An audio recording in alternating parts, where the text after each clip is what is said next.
So I have a killer guest on the show today who is going to teach you one simple thing, but powerful thing that you can do to improve your jazz solo lines today. You're not going to want to miss this, but before we do that, let's cue the music. Welcome to the LJS podcast, where you get weekly jazz tips, interviews, stories, and advice for becoming a better jazz musician.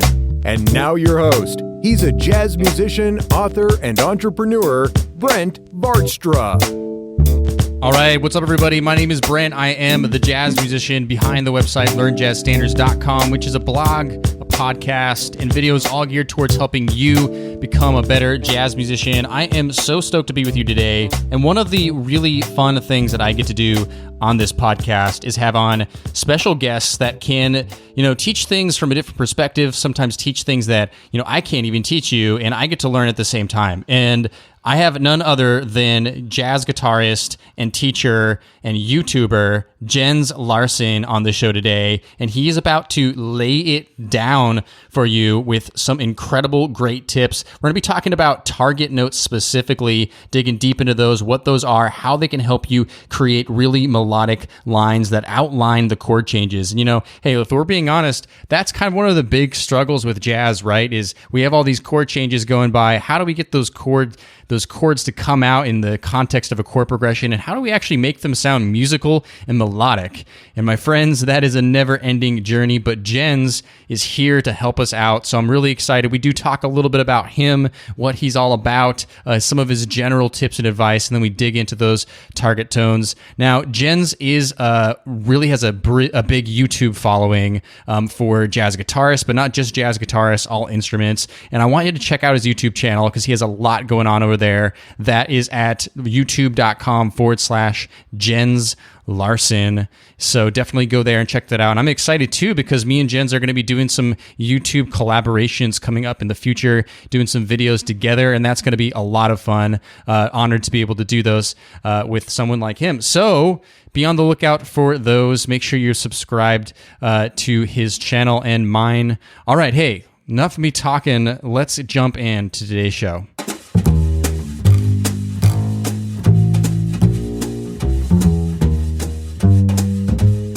All right, welcoming on the show today. Super excited to have jazz guitarist and teacher Jens Larsen on the show today. Hey, Jens, thanks for being here today.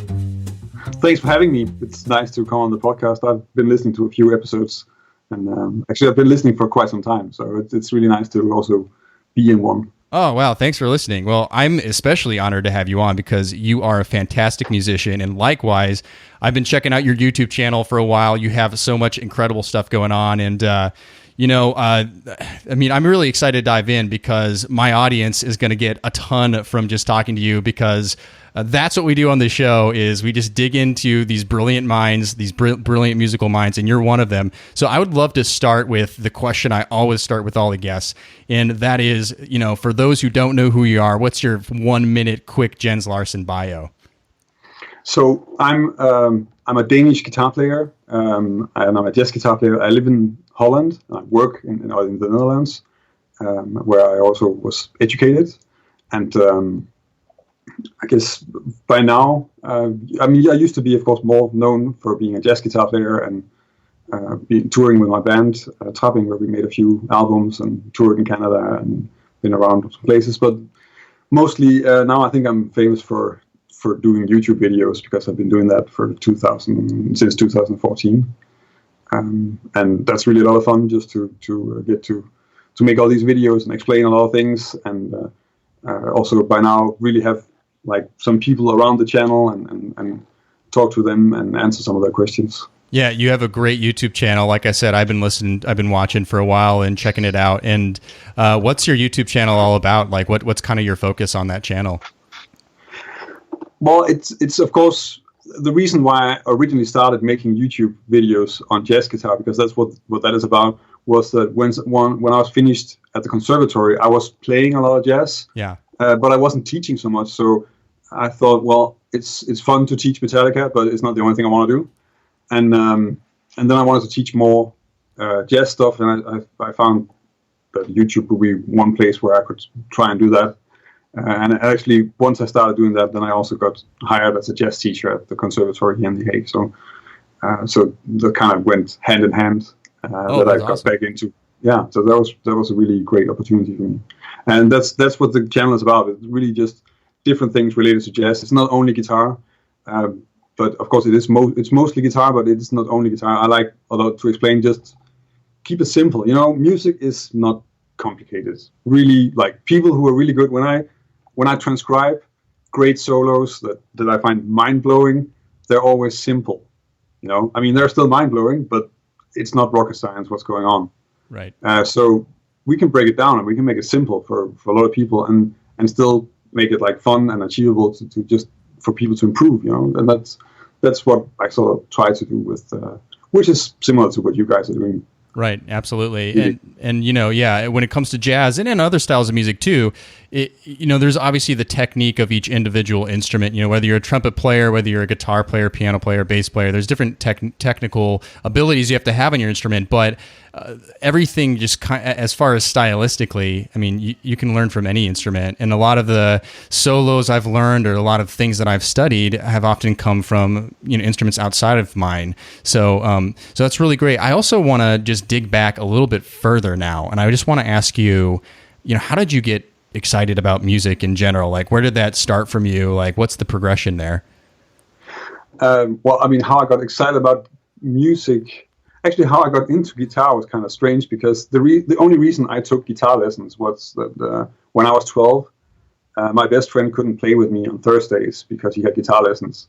So I also wanted guitar lessons. That's really how I got started. Oh, nice. But that kind of, once I started to get into it, that was classical lessons. That was the only thing you could get in that small town in Denmark. And then I kept on going, playing classical guitar, and I was also really interested in playing with other people. So in high school, I joined the high school band, and finally I also sort of figured out how to get a hold of an electric guitar. And after high school, I was studying mathematics. I have a degree in mathematics also, and I studied mathematics, and I was playing jazz guitar, or I was playing electric guitar in cover bands and stuff like that. And then when I was 22 and I was finishing my bachelor for mathematics, I found out that I really liked, actually Charlie Parker and John Scofield were like the two things that really like, I have no idea what this is, but I need to know what this is, right. And I don't care about anything else. That transformative moment. yeah, definitely. And then I moved to Copenhagen and started going to sort of a preparatory school for conservatory there.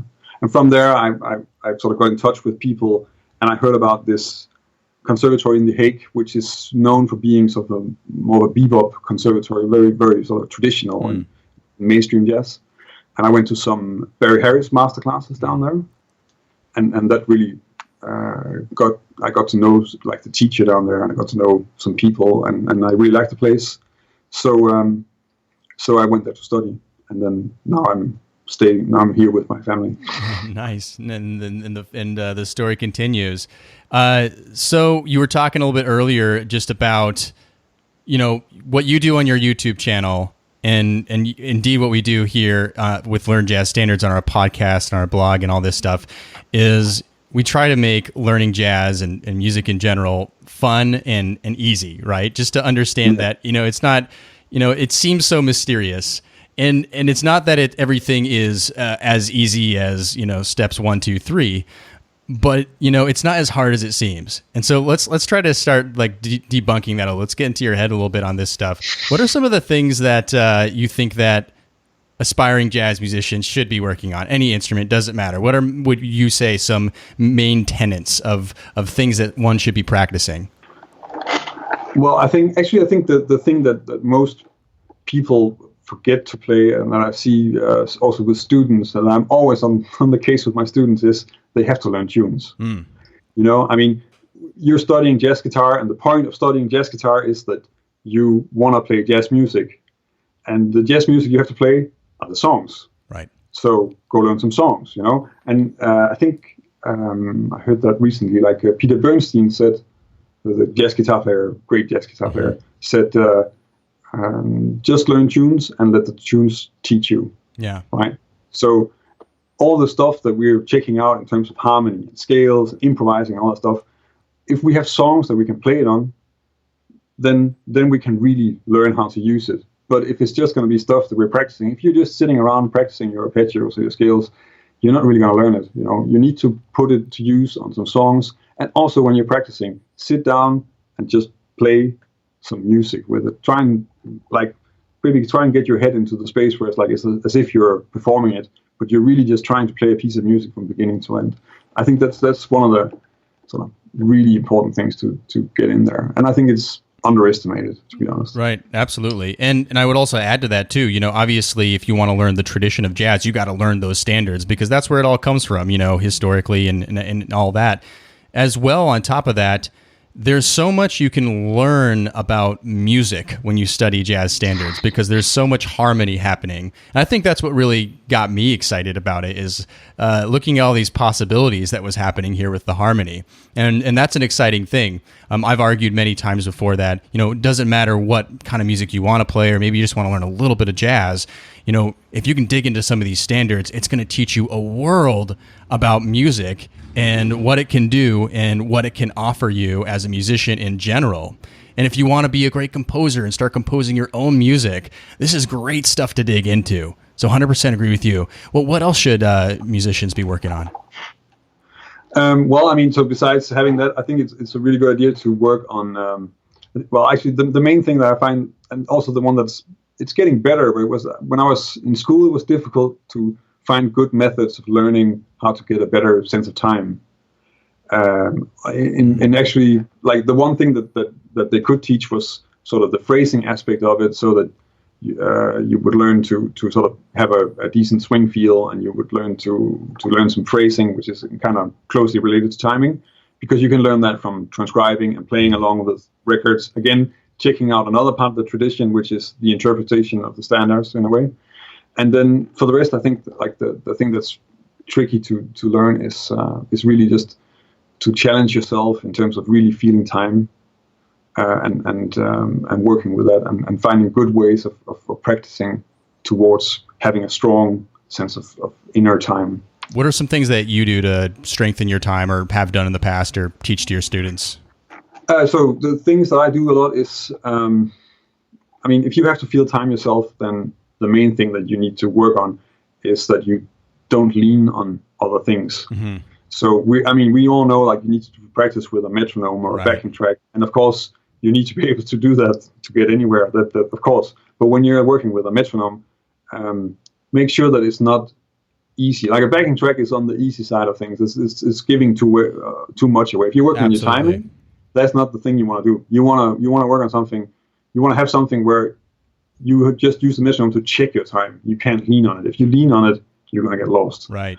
That's the thing. So the beginning thing, if you're just starting out, like, you're probably just playing with a metronome on all 4 beats, or on 1 and 3, and then you quickly need to sort of try and shift that over to 2 and 4, and then you can get sort of varying degrees of crazy with it, in the sense that you can, of course, just immediately go to only 2, only 4, dotted quarter notes, second triplet. And then what I like to do with exercises like that is actually that I'll try and play bebop themes. So most of my students will know, like, how to play what's it called, string and chaser, mm-hmm. with the metronome on dotted quarter notes, stuff like that, like small, using jazz pieces as exercises. So that's something I would say, like, that's a good place to go with it. And you can actually go with it from being, okay, I can play straight note chaser with the metronome 1 and 3, then try 2 and 4, then try only 2, then try dotted quarter notes, and then maybe try and slow it down and play with the metronome on the second triplet, so that it's never together with you, but you have to hear where it is. Right. All these things, but it gets complicated, I guess. But those kind of exercises are what really helps, I think. But the bottom line is, if you're not working with the metronome, get in there, start working with the metronome. If you are working with a metronome, start trying to put that click on different beats, maybe 2 and 4, maybe just one click a measure, maybe just 1 click every 2 measures, and then can you put it on the end of one? I mean, it gets so complicated, and that's where all this stuff gets a lot of fun, right? I have a quick little thought that popped in my head while you're talking about this. Last a couple weeks ago, I was in the practice room working hard, not on anything I would normally do. I was an actor friend of mine here in New York said, "Hey man, I'm trying to do this audition for the Simon and Garfunkel play, and there's a lot of guitar in it. Do you think you could record my audition video with me?" And like a arrogant idiot, I was like, "Sure, I can do that," but I don't really. The truth is, I don't really do that stuff very much. I realized very quickly that stylistically I had to work on that quite a bit. I at the end of it, I mean, yeah, I got it. But what I noticed is the rhythms that I was having to play caused me to rush. And I was recording myself doing it, and I was like, whoa, the train is just going, and someone's fallen off. So just that's kind of like a real world example, not necessarily in jazz, but a real world of example of how sometimes practicing with different rhythms or things that you're not used to, it can change your time feel. So we always need to be changing it up and tricking ourselves. So yeah, I love definitely. That. I love that. Great tip there on the time feel. I want to talk to you about something that I was watching in one of your older videos, and I think it's a great topic to talk about today, and that is target notes. Can you tell the audience what target notes are and how they can help us play? Yeah, of course. So target notes.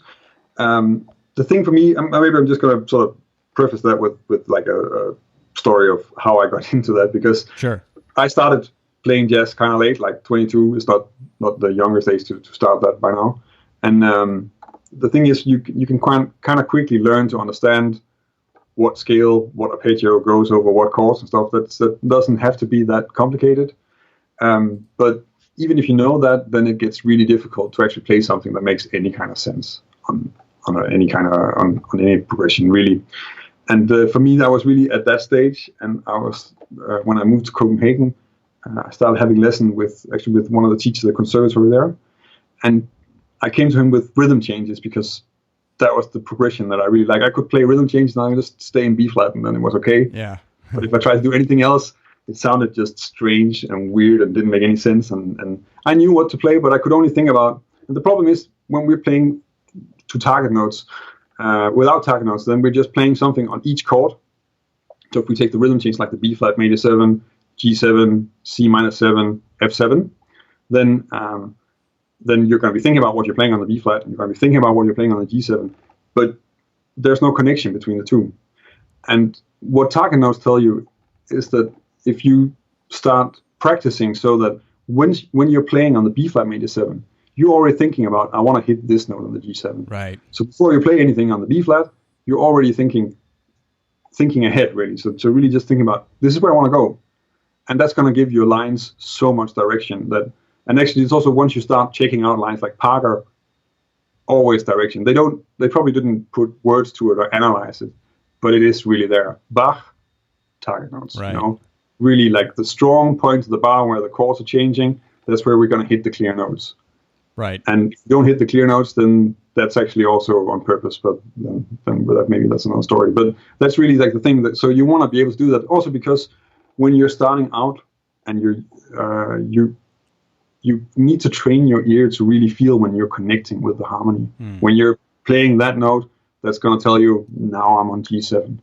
So it's good to know, one, what that note is, and practice how to play to it. Because then you can play something, and every time you play it, you're going to have the feeling, okay, I'm really connecting with the song here. So target notes is really just finding some notes. I would split it up into that, like, it's a way of getting direction into your lines. Right. So it's a way of constructing and practicing lines where you can make your entire solo make sense in that way. And the other thing is that you have to choose strong notes that really tell you where you are in the harmony. So maybe, let's see, if I now stick with so I have B flat major 7 here, and then the G7 altered, or G7 flat 9.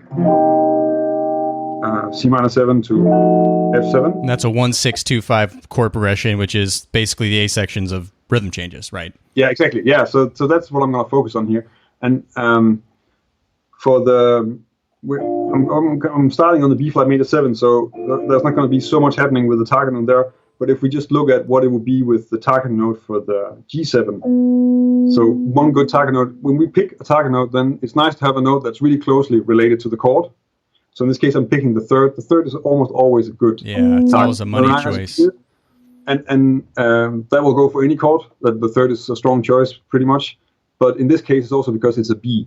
So it's a note that's not there on the B flat. So it's really easy to hear. If you're not so used to playing changes, this will really still be fairly easy to hear. Like, okay, I'm hitting the right note. So that's a good target note for that reason also. And anyway, you want to pick target notes that are like not in the previous chord. That's going to make your life easier, and when you're first practicing, at least. And sorry to interrupt you, Jens. One thought I just had about that is, diatonically, typically a 1-6-2-5 chord progression is the sixth chord is going to be minor, right? So it's going to be G minor, right? But when you turn it into a dominant seventh chord, then you get the major third rather than the minor third, and that major third is B. Whereas if it was right, so it actually when you turn that, they call it a secondary dominant, right? Going into the two chord, it's that terminology set aside, it adds that extra tension in that voice leading, which is exactly what you're talking about. Why you're saying that is such a great note to pick. Yeah, but it's really just, I mean, we want to have the notes where it's if I play like just the root of the B flat in the third, and then I'm going to the G7, then even if I don't play the G, you can still hear that note really sticks out. Right. That's easy to hear. And you want to pick those notes, especially in the beginning, just to have some notes where now I can really hear the chords are changing. So that's picking the target notes. If we stick with just those two chords for now, and then really what I would suggest do is try and practice coming up with melodies or lines that take you from that B flat into the B. So really what I'm doing is I'm going to come up with simple B flat major 7 lines like that naturally will take me to that B. Like this. Right. Really. And then try and just use that. And when I'm playing like that, then everything that I'm playing on the B flat is going towards that G. I'm always thinking ahead. I'm always moving to the next chord, and I'm never going to I'm never stuck behind trying to catch up with the changes, because that's one of the things that pretty much never works in music, is to try and you know it from sight reading also, or trying to do anything else. If you have to think about what you have to play, why you have to play it, then that's not going to work. You have to be ahead. Otherwise, you're going to be too late. Right. And that's the main part of what is going on with this. So really, I think for me, what I did, there were two things I did from that I got from my teacher that I work with, and one thing was that he would just play a lot of examples and I would write them out. So I have like a huge stack of the things that he played. The other thing that I would do was then I would just sit down and compose lines using target notes and getting them into my system, into my ears, and also into my fingers. Because of course rhythm changes is usually not played at tempo 108. It's more like 308. Right. So you kind of need to get it a little bit into your fingers, also into your system in more ways. But so in that way, that was really a huge part of what I work with, and that really helps also because if you think about it, when you start getting used to picking the target notes, it doesn't really matter what the chords are. Right. So going from being good at this actually, and then going into something which is supposed to be much more difficult, like giant steps, there's not that much of a difference. If you've practiced going through the target notes. If you know what to hit, if you can figure out like what notes to hit on the different chords, then you already have that whole process in your system. So in that way, and that was actually something that I literally did just experience from going like in a half year from practicing rhythm changes with alto dominance into gradually just ending up in giant steps, and that really opens up a lot for me, at least that process. So I would say like try and sit down and find the target notes. Maybe we should just do the target notes for the whole progression. Yeah, let's that'd be great. Let's try going through more. So the B flat major 7, I would say that the strong target notes for most chords are actually going to be a little bit low in the chord. Like when we talk about chords, then we want to hear third and seventh, but actually the seventh is not the strongest target note melodically. So the third is great. So for B flat, that's a D, and the fifth is also great. That's an F. For the G7, so the third again is really strong. The D, the third could be the D, and that could work, but we already had that in the B flat. But there's another note that's really, really strong here, and that's the flat 9, that's the A flat. So because we have that secondary dominant, then it's a secondary dominant that resolves to a minor chord, so we would use sort of a harmonic minor sound on it. So in this case, on the G7, we would use C harmonic minor, or the modal name, which is Mixolydian flat 9, flat 13, I think. Yeah. So, yeah.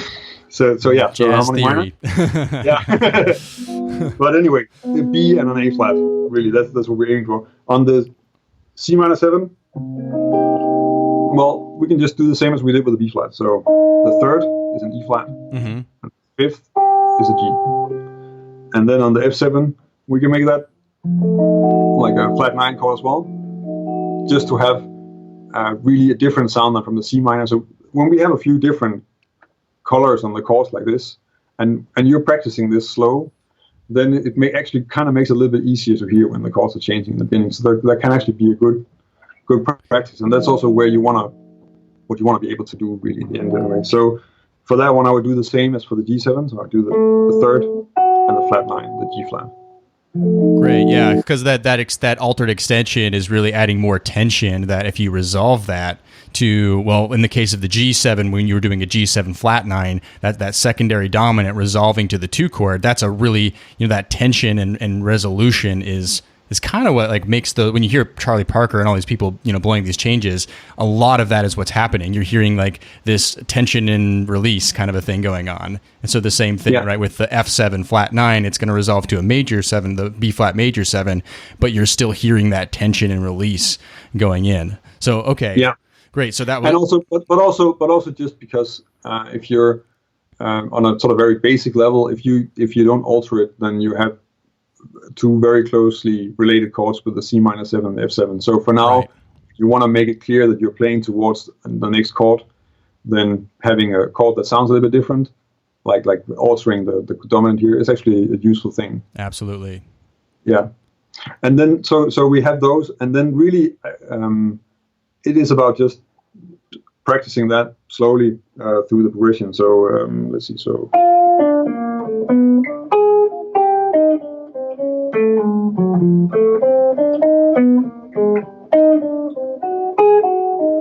And then trying to sort of hit those different target notes in the right time. I use the flat 13 now, perhaps it's excellent. But so there are these sort of different ways of just going through them, thinking about what note do you want to hit, and getting that into your system. And of course, now I played it in time. Actually, in the beginning, you probably want to go slower, right? I really go by chord. I really think, okay, if I have to hit this note on the next chord coming from this chord, then sit down and come up with 3 or 4 different versions of it, just to explore what you have available. If you're playing, so of course, we're not all guitar players. If you're playing guitar, you do this in one position, right? Keep it, and if in other instruments, probably you want to keep the range limited a bit, so that you have a really good overview of what is going on, and you don't get into any sort of technical things, because right now you're just working on playing basic strong melodies, moving from one chord to the next, Right, absolutely. And that's the key, right? Just creating those melodies. Do you mind if we walk through that one more time, just for the listeners, like going through those exact, like what exact notes you were choosing as the target notes on each chord? Yeah, sure. Just for reference sake. Okay, so for those of you using, so the B flat major 7, the 5th and the 3rd, so F and D, G7, that's the 3rd, the B, and the flat 9, the A flat. The C minor 7 is the 3rd, E flat, and the 5th, G. And then for the F7, it's the 3rd, A, and the flat 9, G flat. Awesome. This is great stuff. And I can't help but do this. I think we have a great challenge for the week here is, if you're listening to this, this is such a great concept, because it's simple, and practicing is kind of like the laboratory. It's a lot different from the gig situation. You can slow it down. You can break it up, kind of like what Jens is talking about. And you can take your time picking out what target notes you want for each one of these. So what I want everybody to do, I want you to take a 1-6-2-5 chord progression, pick your own target notes, and, maybe go to the show notes, learnjazzstandards.com/episode 122. And in the comment section, leave a link to a video or a SoundCloud recording or something like that to what you came up with those target notes, and write down those target notes too. I think that's a great call to action for this episode. So yeah, exactly. Is there anything else you want to add to this, just to close this topic up? Well, I mean, there is, because of course you want to work on, I'm saying sit down and come up with melodies, and that can be difficult depending on what level you're at. What I found, there is one resource that, and I cannot imagine that I haven't heard you recommend it before, but I'm pretty sure you have. And that's playing, there's this book called Joe Pass Guitar Style. Okay. I don't know, do you know that? I know of it, but I've never explored it myself. So there you go. This is for me too. Got it. I've gotten copies of it from when I was just starting. I got copies from 3 different teachers, I think, actually, for that book. And also recently I was teaching a Skype lesson to somebody in New York, and he was saying, and I told him, like, well, you need to check out that book. That's really, if you want to learn some good hard bop and bebop language, that's a nice book to go for. And he said, "Oh, yeah, I'm going to do that because last week Mike Stern said the same thing." Oh, that's cool. I guess I am way behind the party. I'm going to be getting onto Amazon right after this call and ordering that book. Say the name of the book one more time. Joe Pass Guitar Style. And what you want to do with that is there's. I actually never did like the first half of it. I never really looked into that because what I got copies of from, like, I'm so old I got photocopies. Was the solo examples that he made that are in the back of the book. I think they start like around page 30 or something. But they're just these continuous 8-note line exercises, and for finding sort of these short 4-note melodies that we're kind of working on with this turnaround, they're perfect. They're so strong for that. Such really, really. I mean, he has so good lines. So it's just really perfect, clear examples of playing basic, strong, simple lines, also with a lot of chromaticism and how to use that and really nail the changes, So definitely a thing to check out. Awesome. So we're going to have that linked up in the show notes as well for you to check that out, just so you can get easy access to what he's talking about. Hey, I'm really excited, Jens. I just want to thank you so much for just unloading all this value on the audience today. This is such an important lesson, and it's such an easy thing for everybody to go out and do, to literally start making improvement in their solos, like now, which is awesome. And so thanks so much for just taking the time to do that. I am really excited because I know that we're going to be doing some YouTube collaborations together, which is really exciting. So everybody's going to have to be checking out Jen's YouTube channel and checking out my YouTube channel, the Learn Jazz Standards YouTube channel. We've obviously been doing some more activity with that this year. So check that. Make sure to be checking that out. But Jens, how can people get involved with you? How can people learn more from you? Because you have so much to offer. Well, I mean, I think that the place to go is really, guitar. So I think the place to go is really just the YouTube channel. I think until now, if you have any questions on anything of the stuff that I do, because I publish a fair amount of videos on a weekly basis, then you can always just leave a comment. I pretty much get back to everybody, at least. I really do try to. So, and I can also just direct you, because by now I have a lot of videos on everything jazz guitar and jazz theory.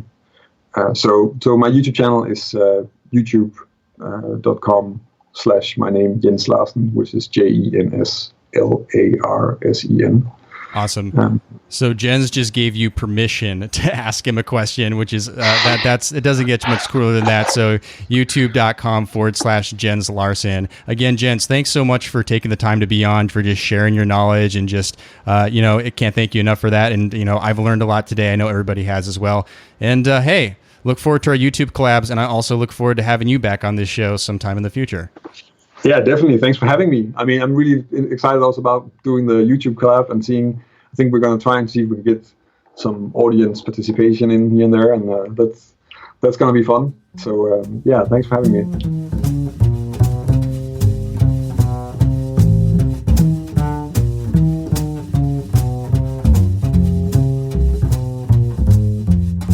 All right, that's all for today's show. I want to thank you so much for listening and for tuning in. Really don't take it for granted. And another big thanks to Jens Larsen for being a guest on the show today.